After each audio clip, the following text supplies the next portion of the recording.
شايفين قد ايه هي هشه؟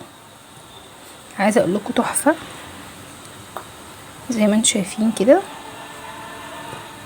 معايا 3 بيضات بحراره الغرفه، هحط عليهم كيس فانيليا او فانيليا سايله لو عندك، معلقه كبيره خل عشان الزفاره. بعد كده هضربهم كويس. بعد كده هضيف بشر برتقانه، اهم حاجه واحنا بنبشرها ما نجيش جنب الجزء الابيض عشان ما يمررش معايا الكيكه.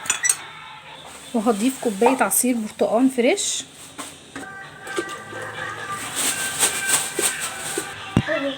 كوبايه الا ربع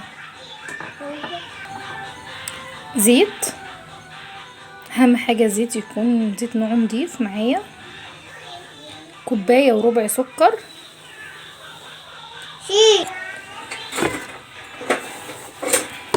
بعد كده هضرب المكونات كلها السايله مع بعض لغايه لما لونها يفتح. المواد الجافه بقى معايا كوبايتين من الدقيق، وهحط كمان نص كوبايه دقيق،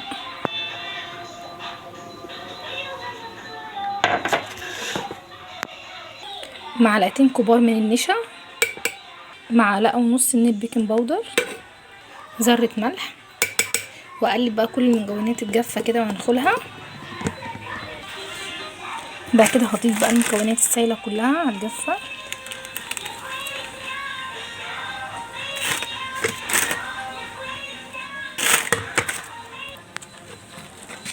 وانا بقلب كده هكون فتحت الفرن، هسيبه يسخن بس قبل ما ادخل الكيكه 5 دقايق بس، ما تكتريش عن 5 دقايق عشان الكيكه اول ما تدخل ما ترفعش منك، هو يدوبك 5 دقايق بس.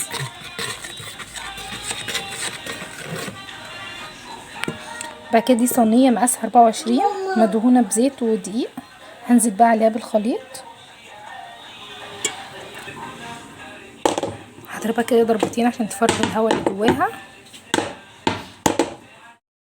كانت شكلها بعد ما خلصت هرش عليها رشه جوز الهند، دي خطوه اختياريه حسب رغبتكم انتوا.